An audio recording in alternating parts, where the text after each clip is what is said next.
Bapa berkati umat-Mu, hamba-Mu berdoa agar firman-Mu jadi kebenaran yang mendewasakan umat-Mu. Biarlah kami semakin ngerti bagaimana kami harus menghidupi iman kami. Berdoa supaya Tuhan menolong kami, mengajar kami dengan bahasa yang mudah kami mengerti. Tolong hamba-Mu karena sungguh tanpa Engkau hamba tidak mampu. Menyerahkan setiap menit-menit ke depan ke dalam pimpinan Roh Kudus penuhnya. Di dalam nama Yesus yang siap diberkati Tuhan, sama-sama katakan Amen. Silakan duduk kembali, puji nama Tuhan. Shalom, shalom. Wow, senang sekali bisa kembali melayani Anda. Saya ingin khotbah tentang pengenalan akan Tuhan. Saudara, ciri orang yang mengenal Tuhan.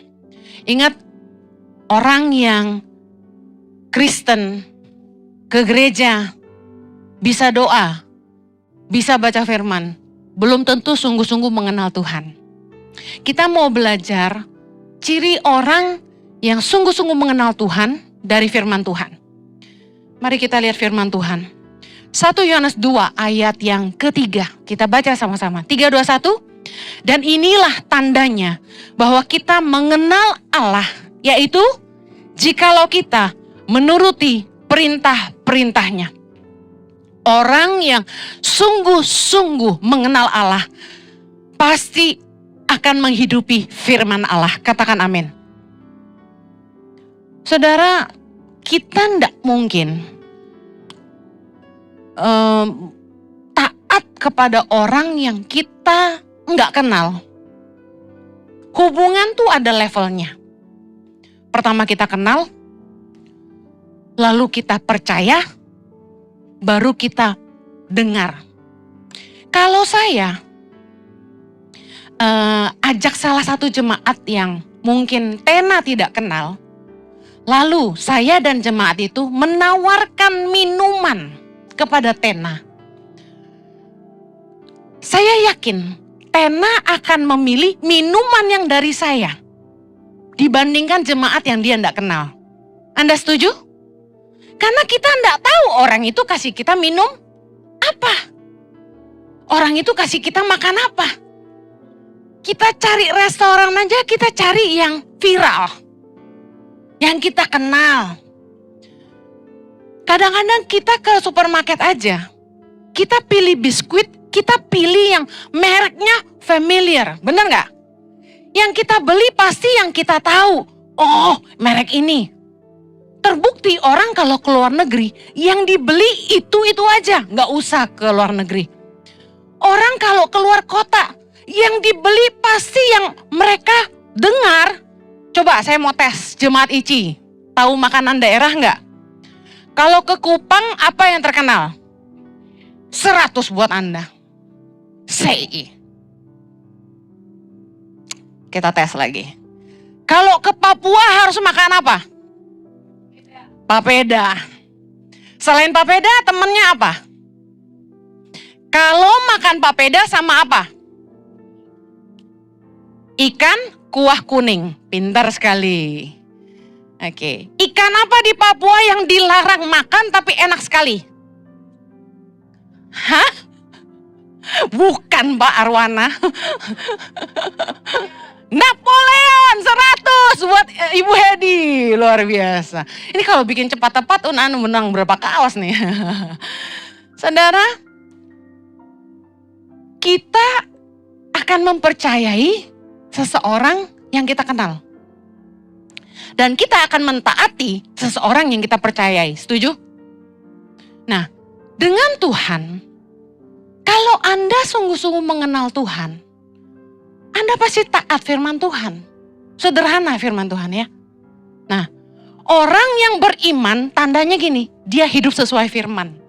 Pertanyaan saya gini, orang bisa baca kamu Kristen gak? Meskipun kamu gak ngomong. Waktu saya pergi ke satu tempat, ada orang yang sopan, lemah lembut. Terus di ujungnya dia bilang gini, puji Tuhan Bu. Saya langsung, kamu Kristen ya? Saya tahu terdengarnya, kok cuma kata puji Tuhannya yang bikin kita tahu orang Kristen? Karena cuma orang Kristen yang bilang puji Tuhan. Itu kan. Tapi gini, orang itu enggak beriman hanya karena kata-katanya rohani. Dikit-dikit puji Tuhan, dikit-dikit haleluya. Bukan gitu. Tapi orang yang benar-benar beriman tuh hidupnya melakukan kebenaran. Lukas 6 ayat 46, kita baca sama-sama. Mengapa kamu berseru kepadaku, Tuhan, Tuhan, padahal kamu tidak melakukan apa yang aku katakan. Saya ketemu sekelompok orang yang rajin berbuat dosa. Hebat ya? Kalau ada orang kan rajin kerja. Ini rajin berbuat dosa. Tetapi guess what? Kalau saya diundang, mereka bikin ibadah. Ada satu alasan mengapa saya mau ketika mereka undang. Adalah karena saya tahu. Saya seperti Yunus yang diutus Tuhan pergi ke Niniwe. Supaya bangsa itu bertobat. Sebenarnya kalau dipikir-pikir kurang kerjaan. Ngapain buang waktu? Cuma ngomong di depan segelintir orang. Ya katakanlah 15 gitu.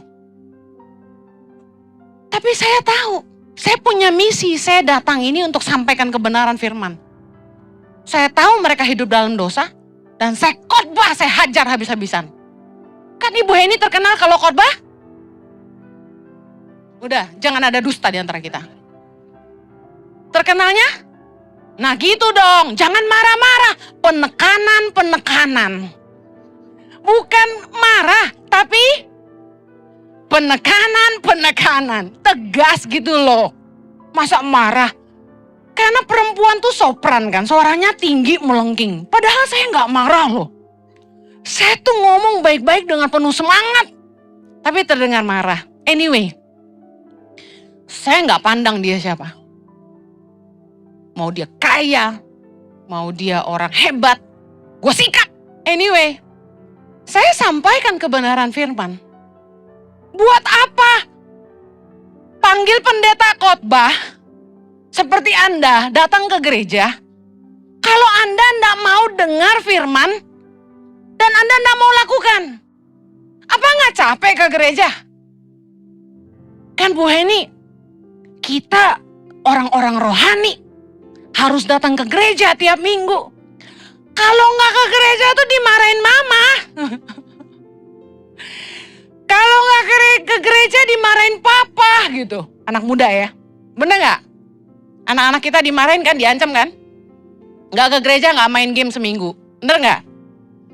Saudara, orang tuh ke gereja belum tentu karena mereka mengenal Allah dan rindu mengenal Allah. Mereka ke gereja supaya mereka feel good aja. Soalnya gini, kalau belum ke gereja tuh kurang afdol. Paham gak kurang afdol? Beda generasi nih. Ada yang kurang gitu lah. Kayak yang belum lega. Jadi orang ke gereja cuma biar lega. Bukti. Gak semua orang ke gereja dengar firman. Saya mendapati banyak jemaat yang datang ke gereja cuma numpang tidur aja. Udah pernah saya posting kan di Instagram.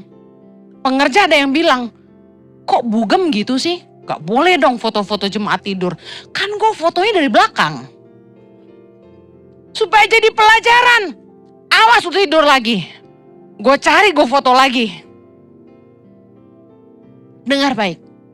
Orang yang mengenal Allah bukan karena rajin ke gereja. Orang yang mengenal Allah bukan karena dia hafal ayat banyak. Orang ke gereja bukan karena bahasanya haleluya, haleluya.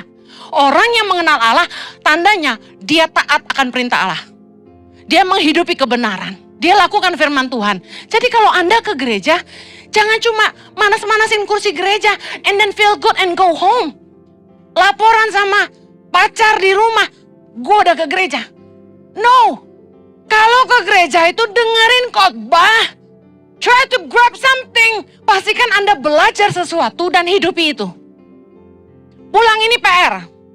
Seminggu ke depan. Setiap hari. Ambil satu ayat dan hidupi.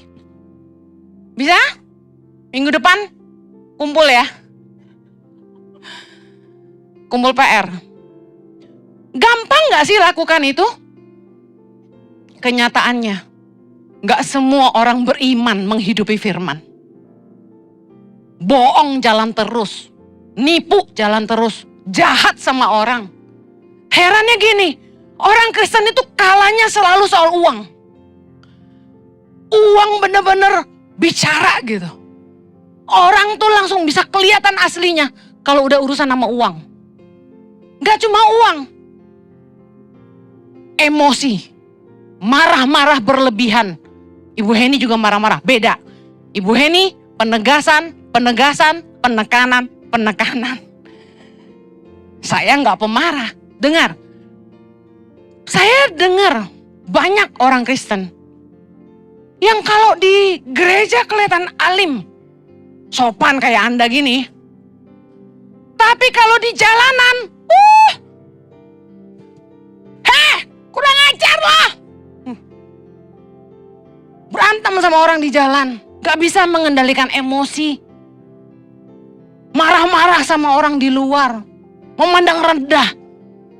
Tukang parkir, security, pembantu di rumah diteriakin, marah-marahin, galak, pelit. My God, orang Kristen. Tiap kali kita kumpul sama leader-leader, saya selalu tanya sama pemimpin divisi parkir ICI. Namanya divisi umum. Baru saya khotbah minggu lalu. Di kabupaten mana ya saya lupa. Saya bilang gini, jemaat, susah sekali cari pengerja yang mau melayani di parkiran. Tolong kalian itu jangan suka marah-marahin mereka. Baru pulang gereja jangan marah-marah. Padahal saya bercanda. Intinya mau lu baru pulang gereja atau enggak, jangan suka marah-marah. Lu kan orang gereja, anak Tuhan. Masa pemarah gitu loh intinya. Baru saya ngomong gitu sampai parkiran. Orang itu bawa mobil ngebut. Zeng. Kalau duduk di sini bertobat kau. Itu pemimpin divisi ini langsung pelan pak. Cuma disuruh pelan. Gak terima. Mobil berhenti. Turun. Ngajak berantem. Bayangin. Ini jemaat. Apa tamu numpang lewat? Saya harus ngedidik jemaat ICI. Kalau kamu mau Tuhan dipermuliakan dalam hidupmu, hidupi imanmu. Live your faith. Jangan cuma jadi agama, nemtek. Gue Kristen, hashtag gue Kristen, hashtag gue udah ke gereja. No, live your faith. Apaan baru pulang gereja? Ngebut-ngebut dikasih tahu marah. Kita ini gereja anak-anak di seberang. Tim divisi parkir harus nyeberangin anak-anak sama anak remaja. Jadi mereka punya alasan kenapa Anda nggak boleh ngebut. Di mana-mana kakek-kakek juga tahu di parkiran nggak boleh ngebut. Itu pinter. Katakan kan ginimu, keluar gereja jangan ngebut-ngebut. Dikasih tahu marah, malah turun dari mobil. Saya tuh nggak percaya loh jemaat ICI kayak begitu. Karena saya taunya jemaat ICI tuh manis-manis. Kayak gula-gula. Saya bilang, bener Bu Gem. Sampai turun ngajak berantem katanya. Aduh jangan dong. Jangan dong, katakan kanan kirimu. Jangan gitu dong. My God. Banyak orang yang ngaku percaya Tuhan. Tapi hidupnya gak melakukan firman. Kelakuan. Yuk, orang yang beriman menghidupi firman. Tanda orang yang mengenal Tuhan. Mereka melakukan firman Allah. Banyak orang yang menyebut dirinya hamba Tuhan. Firman Tuhan berkata dalam Matius 7 ayat 15. waspadalah terhadap nabi-nabi palsu yang datang kepadamu dengan menyamar seperti domba. Tetapi sesungguhnya mereka adalah serigala yang buas. Baca 16, dari buahnya lah kamu akan mengenal mereka. Saya skip, balik lagi ke ayat 17. Demikianlah setiap pohon yang baik menghasilkan buah yang baik. Sedangkan pohon yang tidak baik menghasilkan buah yang tidak baik. Ayat 20. Jadi dari buahnya lah kamu akan mengenal mereka. Dengar, Anda jangan gampang tertipu. Ini akhir zaman. Yesus udah kasih tahu. Ada nabi-nabi palsu yang menyamar seperti domba, tapi sebenarnya mereka serigala. Saya lagi nanganin konseling dari istri almarhum teman baik. Suaminya meninggal waktu COVID. Tapi sebelum meninggal, orang ini memang cinta Tuhan. Dia dekat banget sama pendeta-pendeta karena suka menjamu mereka. Kami salah satu hamba Tuhan yang pernah di-treat, di hospitality sama dia. Makanya kita jadi kenal baik. Orangnya murah hati sekali. Nah, ada hamba Tuhan ini yang sengaja nempelin dia, soalnya dia kaya. Ditempel. Sampai akrab banget. Dan yang cilaka gini, suka nyampain pesan Tuhan. Dan suka bilang gini, saya lihat di rumah kamu ada roh ini, roh itu. Nah, dia percaya. Nih saya kasih tahu orang Kristen. Jangan suka yang klenik-klenik. Orang manusia tuh ya, cenderung sukanya yang gaib-gaib gitu lah. Nih, batu ini kamu cium 3 kali. Ntar enteng jodoh. Udah pasti dicium. Saya bawa grup ke Vatikan Roma, tour guide cerita, di dalam gereja Vatikan ada patung Rasul Petrus dari perunggu. Itu jemaat, kalau pegang kakinya, doanya bisa dijawab. Tebak, satu bus nanya, patungnya di mana? Udah jangan munafik, rata-rata tuh pada percaya. Di Korea ada tempat gantung-gantung apa itu? Gembok cinta. Apa tuh? Nanti kalau gantung itu bisa apa? Enteng jodoh. Kamu udah dapat jodoh? Udah gantung kunci kan kemarin? Saya kasih tahu nggak cuma di situ. Banyak di beberapa negara ada tempat gantung-gantung gembok. Di Paris lah katanya ada ya. Terus di Turki ada lagi. Nah, saya bilang gini, manusia itu rata-rata memang suka yang begini-begini. Jadi kalau mau jadi hamba Tuhan yang hantu chen, banyak duit, gue tinggal merem-merem, gue bilang gini, kamu lagi ada masalah ya? Siapa yang gak ada masalah coba? Gue yang pendeta aja ada. Tuhan taruh di hati saya, ada doa kamu yang belum dijawab. Masya Allah, siapa yang ada doa yang gak dijawab? Ada, bener gak? Selalu yang gitu-gitu tuh, kita demen. Oh ya, terus Tuhan ngomong apa? Apalagi? Jangan pernah mendukunisasi hamba-hamba Tuhan. Pendeta juga keren. Pendeta juga manusia. Sama-sama kalau mati kembali ke tanah. Saya kasih tahu, pendeta nggak lebih tahu dari kamu. Karunia orang beda-beda. Jangan pernah jadiin hamba Tuhan dukun. Hamba Tuhan ini lihat celah itu. Karena orang ini gampang dibikin percaya, dipegang sama dia. Satu kali kasus, almarhum ini, kenalan saya ini, punya masalah perselisihan sama adik kandungnya. Masalah harta warisan. Pendeta ini masuk dan bilang gini, biar harta lu aman, aset lu balik nama ke gua.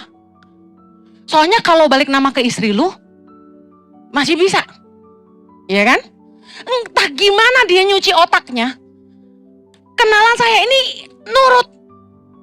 Saya rasa sih udah pakai sedikit guna-guna di situ ya. Nggak mungkin dengan secerdas itu bisa lakukan. Singkat cerita, aset ratusan miliar pindah nama. Lalu pandemi, beliau meninggal. Istrinya minta balik dong. Suami saya udah meninggal. Bisakah balik nama ke saya? Karena ini warisan buat anak-anak saya. Anaknya masih kecil-kecil, cowok 2. Guess what? Hamba Tuhan ini gak mau balikin. Dia kasih jawaban apa? 2 pilihan. 1, lu harus nikah sama gua. Padahal hamba Tuhan ini udah punya istri. Yang kedua, lu beli balik dari gua 100 miliar, dia bilang. Udah berduka, ditimpa tangga. Dia bingung. Lu pendeta bukan? Sampai istrinya ini panggil gembalanya untuk menengahi. Gembalanya aja gak bisa apa-apa. Hamba Tuhan ini bilang begini, gue bukan pendeta ya, gue penginjil. Bayangin. Dan gembalanya bilang, ya biar penginjil kamu juga hamba Tuhan. Saya ditelepon sama istrinya ini. Ci, dia nangis, dia cerita sama saya. Tolong saya Ci, dia bilang. Cici kenal gak sama orang ini? Saya kasih tahu. Orang ini kontak kita terus, minta diundang di sini. Orang ini kontak saya terus supaya bisa talk show sama saya di YouTube saya. Saya gak pernah mau. Saya bilang sorry, nilai kita beda. Kalau kamu domba, kamu bisa cium itu serigala atau domba. Amin. Begitu saya dengar ini, wah saya marah banget. Saya kasih tahu, kalau yang pendeta aja bisa begini, gimana jemaat? Dengar firman Tuhan ini, kedengarannya sederhana. Tapi pertanyaan saya, kamu hidupi gak iman kamu? Kamu lakukan gak firman Tuhan? Benar-benar lakukan firman gak kita ini? Atau kita cuma main gereja-gerejaan? Jangan cuma duduk dengar khotbah, pulang lupa. Yang bagian lucu-lucu aja yang kita ingat. Jemaat ada beberapa ke saya, Ci, undang dong pendeta yang ini. Saya bilang kenapa? Lucu. Lu nonton lawak aja mendingan. Saya tahu gak, saya pernah marahin suami saya. Waktu dulu dia pelayanan, Pak Jojo tuh terkenal lucu. Dan paling jago akrobat. Siapa di sini yang pernah lihat Pak Jojo lompat-lompat? Aduh, itu suamiku terkenal kayak kanguru. Dia kalau khotbah bisa tiarap, bisa gaya Delila, buka baju. Wah, genit banget. Saya sampai terpesona. Ini laki gue nih. Sampai begitu pulang, sepanjang dia khotbah 45 menit, jemaat ngakak gak habis-habis. Semua happy. Semua sayang Pak Jojo. Pulang istrinya yang marah. Saya bilang, stop melucu seperti itu. Kamu membuat jemaat gak fokus sama firman yang kamu bagikan. Karena kamu acting terlalu banyak. Kaget dia. Makanya ya, jemaat muji-muji ya, istri yang berani mengatakan yang sebenarnya. Bukan saya gak suka melucu, saya gak sengaja melucu Anda ketawa.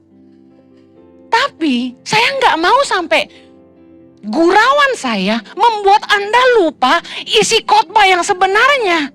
Bahwa Anda harus pulang dan lakukan firman Tuhan, jangan cuma baca. Dengerin khotbah udah tiap hari, ikuti Instagram Henny Kristianus, dengar tiap hari. Tiap hari ada daily devotion. Jangan cuma like doang. Lakukan firman Tuhan. Amin. Udah gitu banyak yang nonton, sedikit yang like. Lu yang tinggal nge-like gratis aja lu pelit. Gimana mau bayar perpuluhan? Haleluya. apaan sih jadi ngomong duit gitu ya. Soalnya saya tadi dikasih lihat sama pengerja, amplop persembahan disoek-soek, dirobek-robek. Saya sedih juga sih. Udah ngasih enggak, tuh amplop kan beli. Kita sengaja bikin amplop tuh yang kualitas top. Kenapa? Biar pakai lagi, biar nggak beli terus. Udah yang ngasih nggak banyak, dirobek lagi. Ada yang ngisi bon-bon restoran, ada yang ngisi tisu bekas.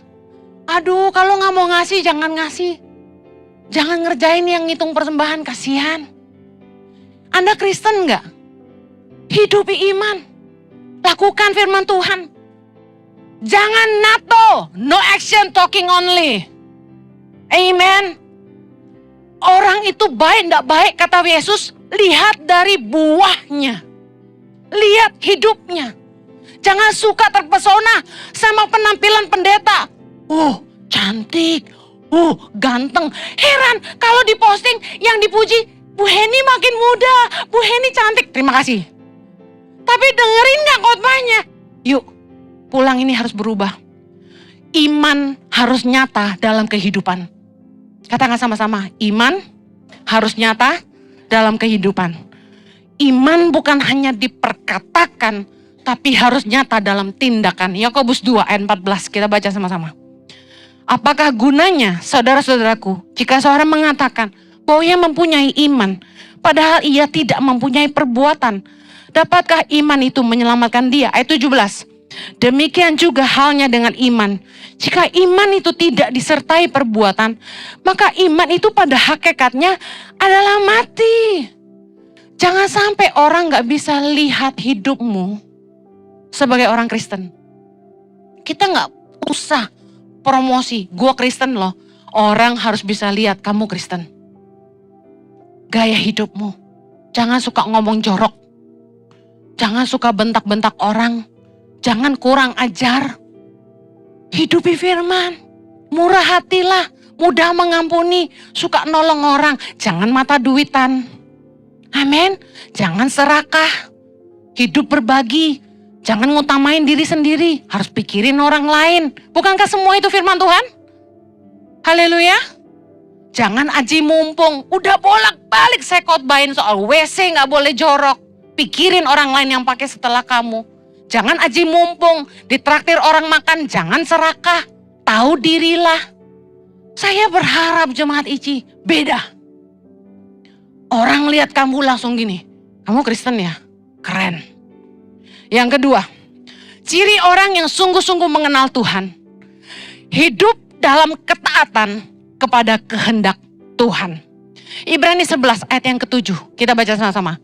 Karena iman, maka Nuh dengan petunjuk Allah tentang sesuatu yang belum kelihatan, dengan taat mempersiapkan bahtera untuk menyelamatkan keluarganya. Sampai situ aja. Kemudian ayat 8. Karena iman, Abraham taat ketika ia dipanggil untuk berangkat ke negeri yang akan diterimanya menjadi milik pusakanya. Lalu ia berangkat dengan tidak mengetahui tempat yang ia tujui. Perhatikan kesamaan dari keduanya. Dua-duanya dipanggil Allah.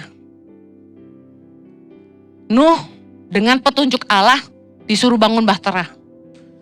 Semua visi yang dari Tuhan itu awalnya nggak bisa kelihatan. Saya jujur nggak pernah kebayang tangan pengharapan akan menjadi seperti hari ini ketika Tuhan bicara kepada saya untuk memulainya. Apapun yang Tuhan suruh kita kerjakan, awalnya itu nggak kelihatan dan nggak menjanjikan. Tapi dikatakan Nuh taat, Abraham taat. Karena apa? Karena iman. Nah, saya mau jelasin. Iman bukan nekat, tapi taat.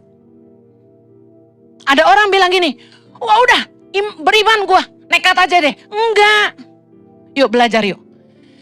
Ketaatan itu lahir dari iman. Nuh dan Abraham memiliki iman karena mereka itu mendengar Tuhan dan mengenal Tuhan. Saya buktikan.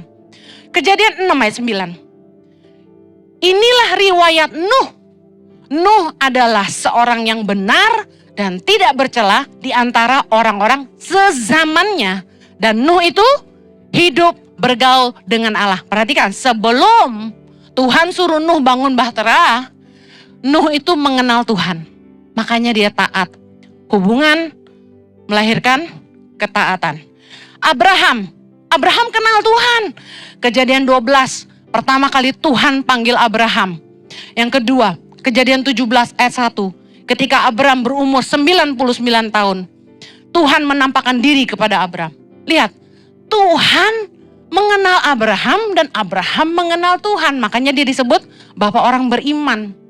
Tapi imannya bukan tanpa dasar. Iman Nuh dan iman bapak Abraham punya dasar. Dasarnya apa?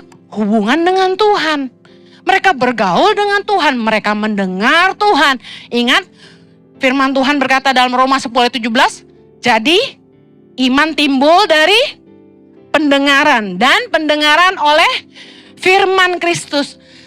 Iman akan timbul kalau Anda mengenal Tuhan sungguh-sungguh. Anda punya hubungan dengan Tuhan. Dan Anda sungguh-sungguh percaya firman Tuhan. Nuh berani melangkah, bangun bahtera.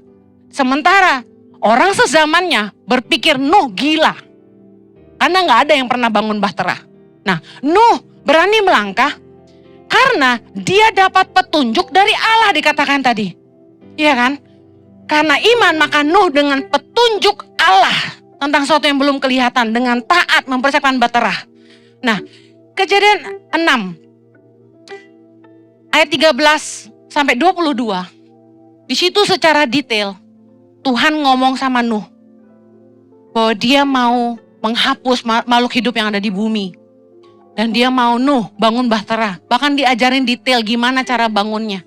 Tuhan itu Tuhan yang detail. Dia selalu jelasin kamu harus bangunnya begini. Seperti persis yang saya alami. Tuhan suruh saya pilih anak-anak pedalaman yang berprestasi dari keluarga tidak mampu, khususnya yatim piatu, berkarakter pemimpin dan punya berkarakter baik, berjiwa pemimpin dan punya karakter yang baik. Persis itu jadi SOP kita pilih anak-anak. Abraham berani melangkah karena ia dipanggil Allah. Tadi firman Tuhan berkata dalam Ibrani 11:8. Karena iman Abraham taat ketika ia dipanggil untuk berangkat. Persis, saya berani pulang ke Indonesia, tinggalin Australia, waktu Chloe Zoe umur 4,5 bulan, karena Tuhan panggil saya. Kemarin baru orang tanya saya, Bu Heni, kok Ibu Heni nekat pulang ke Indonesia? Nggak punya kerjaan. Gak tahu mau bangun apa. Kok mau pulang ke Indonesia? Saya bilang bukan nekat. Iman itu punya dasar. Dasarnya apa? Pengenalan akan Allah dan mendengar panggilan Allah. Kalau Anda mau punya iman dalam hidupmu dan Anda mau hidup melakukan kehendak Tuhan, Anda harus belajar bergaul dengan Tuhan. Di dalam doa-doamu, Anda harus ngerti komunikasi itu dua arah. Jadi kalau kita berdoa, jangan hanya bicara, meminta, dan meminta. Tentu di dalamnya ada ucapan syukur, ada mendoakan orang lain dan lain sebagainya. Tapi usahakan beri waktu Tuhan bicara kepada hidupmu. Diam dan bilang, Tuhan berbicaralah. Aku siap mendengar. Katakan yang Tuhan mau. Bahkan jujur, di dalam doa saya cuma mengucap syukur dan bertanya, apa yang Tuhan mau? Saya selalu tanya Tuhan, apa yang Tuhan mau? What's next, Lord? Apa yang Tuhan mau aku buat? Itu doa saya. Jadi kalau Anda mau jadi orang yang punya iman dan ngerti kehendak Tuhan, Anda harus mulai bangun hubungan sama Tuhan. Jangan sibuk. Saya selalu ngambil waktu tenang. Tadi meeting tadi siang, ada yang tanya sama saya. Do you have me time? Ngerti me time? Do you have me time? Saya ketawa, saya langsung bilang gini, saya orang yang selalu punya me time. Kalau saya udah siapin firman seharian, nggak selalu ya, tapi salah satunya. Habis mandi, saya duduk di kursi pijit, cicilan 12 bulan, saya nonton Netflix. Saya cari film yang saya suka. Saya nggak suka horor. Ngapain lu nakut-nakutin diri sendiri, cepat mati kan? Saya nonton either thrill yang seru gitu, atau komedi. Saya nonton. Saya nggak suka nonton drama Korea. Kenapa? Jadi ketagihan gak berhenti, terus nangis mulu. Ih, rugi, mata lu rusak loh. Jangan mau perasaanmu dipermainkan oleh film. Ya. Jadi saya nonton tuh harus bahagia. Wah, ketawa-ketawa sendiri. Suami saya pulang dengan berlelah-lelah karena banting tulang. Bilang gini, enak banget hidup lu. Suami saya, enak banget hidup lu. Karena dilihat saya nonton film pijit sambil ketawa-ketawa. Saya bilang, ini yang benar, itu salah. Kamu jangan terlalu sibuk. Relax boy, enjoy your life. Ya, dengar, buat apa kita punya segalanya kalau kita nggak bisa nikmatin hidup kita? Me time saya tuh murah. Mijit bos. Mbak, bisa ke rumah? Mijit ya? Mijit saya 2 jam. Meremelek. Kalau diajak ngomong, ya bu gini. Iya. Dengerin. Kita harus belajar punya waktu tenang.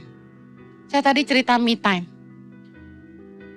Tapi artinya gini, saya tuh ngatur waktu. Supaya hidup tuh gak terlalu sibuk. Kesibukan kita kadang-kadang menyita fokus kita. Awalnya kita sibuk mengerjakan kehendak Tuhan. Lama-lama kita lupa Tuhan. Jangan sampai pelayananmu menarik fokusmu lebih banyak daripada Tuhan yang mempercayakan pelayanan itu. Jangan sampai begini, Tuhan yang mempercayakan kekayaan, tapi kemudian kekayaan itu yang menarik fokusmu dari Tuhan. Apapun di hidup ini, tidak boleh membuat Tuhan lebih penting, kurang penting. Karena Tuhan harus yang terpenting. Amen. Ingat, iman bukan nekat, tapi taat. Anda nggak bisa taat kalau Anda tidak kenal Tuhan, tidak dengar Tuhan. Ambil waktu pulang ini. Hidupi firman, punya hubungan sama Tuhan. Supaya imanmu tuh ada dasar. Dasarnya apa? Hubungan dan kepercayaan. Mari kita berdoa. Bapa, kami berdoa. Ajar kami untuk terus bertumbuh dalam iman. Supaya kami terus belajar mengenal Tuhan. Supaya segala pelayanan, kekayaan, bahkan pertemanan tidak menjadi lebih penting daripada Tuhan itu sendiri dalam hidup kami. Karena Engkaulah segalanya. Dan kami rindu untuk mengenal-Mu lebih lagi. Tolong umat-Mu supaya mereka boleh peka dengan Tuhan. Ketika mereka datang sama Tuhan dan bertanya Tuhan, berbicaralah buat mereka. Temuilah mereka Tuhan. Yuk yang rindu ketemu Tuhan bilang, Tuhan buka telinga rohaniku, aku rindu dengar suaramu. Bicara buat hidupku apa yang Tuhan mau. Aku rindu mengenalmu. Di dalam nama Yesus. Amen. Have a blessed Sunday. God bless you.